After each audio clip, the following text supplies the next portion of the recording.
आता याच्यामध्ये गव्हाचं पीठ टाकायचं कारण काय? दोन कारण आहेत. एक तर ज्वारीला बाइंडिंग नाही आहे स्वतःला, तर व्यवस्थित बाइंडिंग व्हावं त्या दृष्टीने गव्हाचं पीठ महत्त्वाचं आहे. त्याचबरोबर अजून एक सत्व जावं, अजून एक पौष्टिकता त्याची वाढावी केकचं, हे पण दुसरं कारण आहे. आणि याच्यात मी आता 1 वाटी दही टाकतो आहे. अतिशय सोप्या पद्धतीचा केक आहे. याच्यात टाकतो आहे बेकिंग पावडर. अर्धा ते पाऊण चमचा आपल्याला बेकिंग पावडर यात टाकायची आहे. आता हे मिक्स करायच्या आधी आपण याच्यात टाकणार आहे जे खोबऱ्याची पावडर येते ना, ती टाकलेली आहे. आणि आता जसं आवश्यकतेनुसार आपल्याला याच्यात टाकायचं आहे थोडं दूध.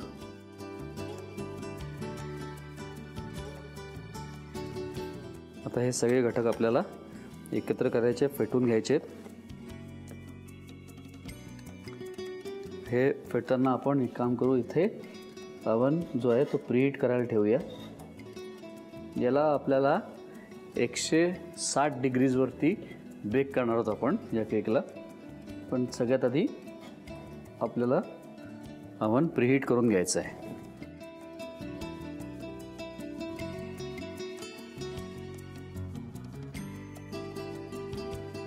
एक मोल्ड घेतलेला आहे मी, केक मोल्ड, आणि त्याला आपण आतनं बटर लावून घेतोय. कणिक पण याच्यात टाकलेली आहे म्हणजे केक चिटकणार नाही.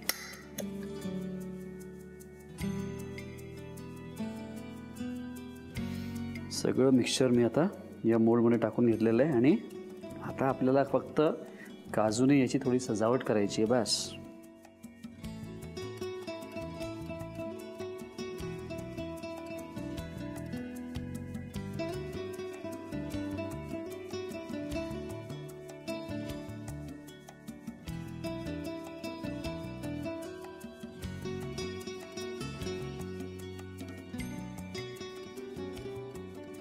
याला आता मी 160 डिग्रीजवरती साधारणपणे 40 मिनिटं याला बेक करून घेणार आहे. म्हणजे व्यवस्थित रंग आला पाहिजे याला आणि आतनं पण तो कच्चा राहायला नको तेवढं मात्र बघायचं आहे. आणि याला आता एकदा बेक झाल्यानंतर याला कट करून मी प्लेटमध्ये अरेंज करणार आहे आणि प्लमचं गार्निश करणार आहे.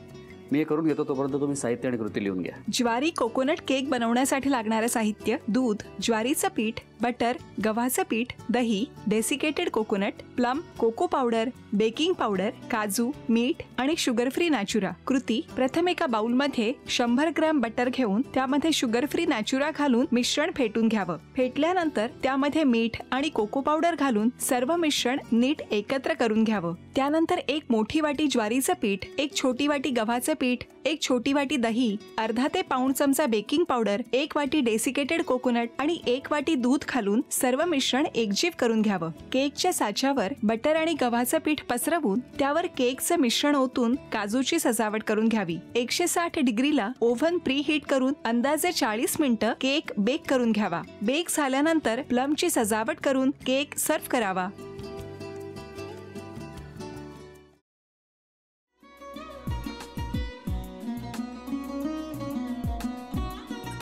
लावू का? असाच लावू ना.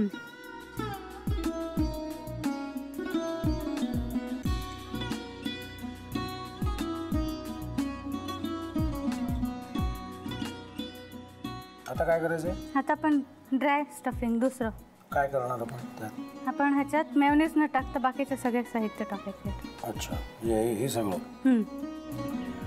ऋतू, माझा तर विश्वासच बसत नाहीये.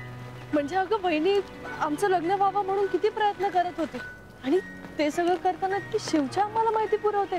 नाही, मला नाही वाटत. गौरी खूप चांगली असतो म्हणून तुला सगळं जगत चांगलं दिसतं, पण शिव उगाच बोलला असेल का? त्याच्यावर विश्वास नाहीये का तुझा? शिववर पूर्ण विश्वास आहे मी तुम्हाला, पण तो आता हे जे काही करतोय ना, म्हणजे निशा बहिणी समोर त्या राधिका सोबत फिरण्याचं नाटक वगैरे, ते त्याचा काही उपयोग होणार नाहीये. अगं असं कसं म्हणतो? अगं नीलिमा, जतीन भाईंचा कॉल आहे. हो माहितीये. रिसीव कर ना. अगं बघ, कट झाला. आता तू रिसीव्ह केला नाहीस म्हणून ते मला करतील. अब पुन्हा आला बघ. घे बघू. पण हे एक ना एक दिवस घडणारच होतं. आता मला कळलं तुम्ही 2 दिवस झाले काय सांगत होता ते. बनू हे संकेत असतात आणि हे ठरवून येत नसतात. मी बाहेर तुमची वाट बघते.